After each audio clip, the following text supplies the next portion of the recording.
สวัสดีค่ะสัปดาห์นี้เราก็มาเจอเพื่อนๆอีกเช่นเคยนะคะวันนี้เราก็มีเมนูอาหารเด็ดๆที่ทำง่ายและอร่อยมาแนะนำเพื่อนๆเช่นเคยค่ะเมนูที่จะแนะนำเพื่อนๆในวันนี้ก็คือปอเปี๊ยะทอดนะคะเดี๋ยวเรามาดูวัตถุดิบทั้งหมดกันเลยดีกว่าค่ะ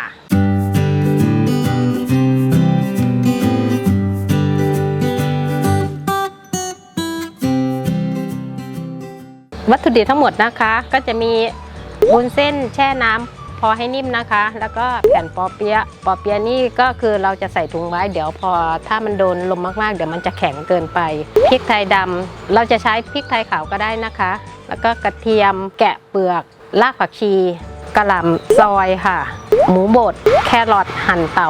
ไข่ไก่1 ฟองเราใช้เฉพาะไข่ขาวนะคะไข่ไก่น้ำตาลทรายซอสปรุงรสซอสหอยนางรมค่ะขาดไม่ได้คือน้ำมันสำหรับทอดนะคะเดี๋ยวเรามาเริ่มขั้นตอนวิธีทำกันเลยนะคะขั้นตอนแรกนะคะแล้วก็ใส่น้ำมันเพื่อจะลวนหมูให้สุกนะคะประมาณ2 ช้อนโต๊ะพอส่วนอันนี้ก็คือ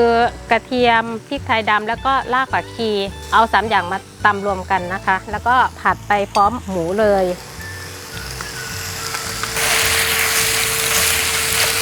กลิ่นกระเทียมแล้วก็พริกไทยแล้วก็รากผักชีกลิ่นมันจะออกหอมเวลาเราผัดนะคะพอหมูเริ่มเปลี่ยนสีเราก็ใส่น้ำตาลทรายแล้วก็ซอสหอยนางรมลงไปเลยนะคะ3 อย่างรวมไปหมดเลยหลังจากนั้นเราก็ใส่กระหล่ำซอยค่ะตามด้วยแครอทนะคะ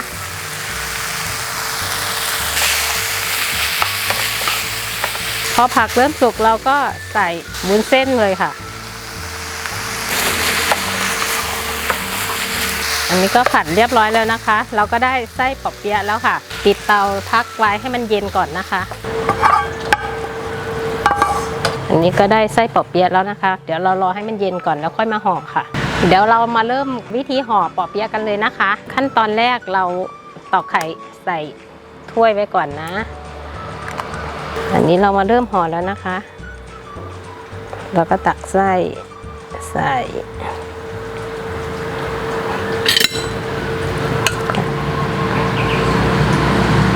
ประมาณนี้กับวิธีห่อนะคะเราก็จะประมาณนี้เนาะนี่แล้วก็พับด้านข้างเข้าด้านข้างเข้า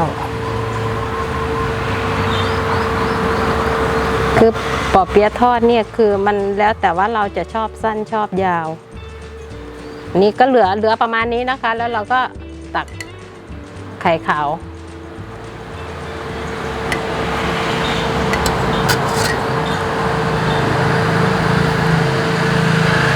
ประมาณนี้ถ้าเราใส่ไส้ล้นเกินไปหรือมากเกินไปมันจะทำให้เราห่อยากเราใส่พอดีส่วนไส้นี่เราจะใส่เห็ดหรือว่าใส่เครื่องตัวอื่นเพิ่มก็ได้นะอันนี้เราเอาที่เราหาง่ายถ้าเกิดว่าตอนที่เราห่อไส้ถ้ามันแตกประมาณนี้คือเราไม่ต้องตกใจนะคะก็คือเราก็ม้วนพับไปเลยแบบนี้แล้วก็ตักไข่ขาวทาเพื่อไม่ให้มันหลุดอันนี้ก็ได้แล้วนะคะอันนี้ก็ห่อเสร็จเรียบร้อยแล้วนะคะ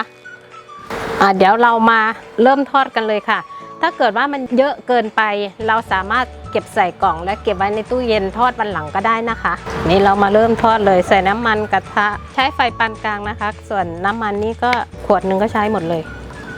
เวลาทอดมันจะได้ท่วมเลยน้ำมันก็เริ่มร้อนแล้วนะคะเดี๋ยวเรามาเริ่มทอดเลยค่ะ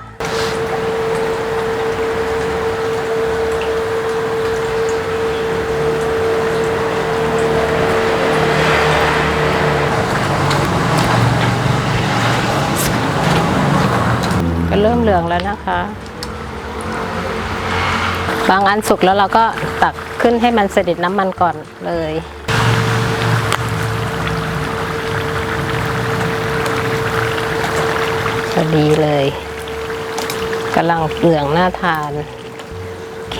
สุกเรียบร้อยค่ะเดี๋ยวรอให้มันเสด็จน้ำมันก่อนเนาะค่อยยกขึ้นเสิร์ฟร้อน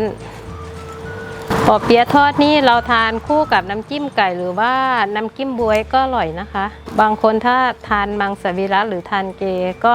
ไม่ต้องใส่เนื้อสัตว์อันนี้ทำง่ายมากมือใหม่ก็หัดทำคือไม่ยากเลยค่ะเดี๋ยวเสด็จน้ำมันแล้วเราจะใส่จานเลยเสร็จเรียบร้อยแล้วค่ะปอเปี๊ยะทอดค่ะ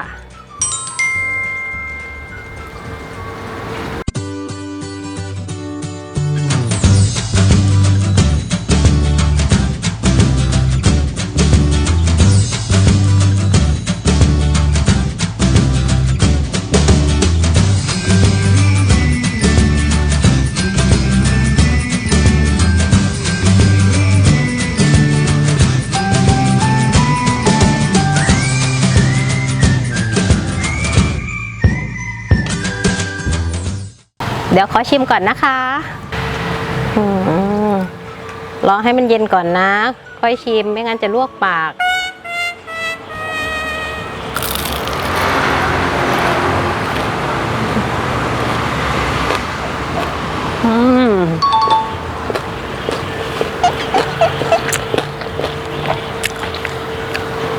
ยังไม่หายร้อน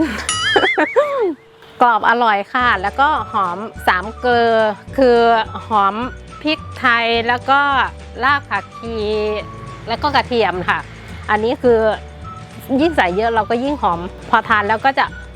กลิ่นออกเลยก็ถ้าหากเพื่อนๆชอบเมนูนี้นะคะก็ฝากกดไลค์กดแชร์แล้วก็ฝากกด Subscribe เพื่อเป็นกำลังใจให้พวกเราได้ทำคลิปใหม่ๆมาให้เพื่อนๆได้ชมอีกด้วยนะคะฝากด้วยนะคะปอเปี๊ยะทอดค่ะขอบคุณมากนะคะสวัสดีค่ะ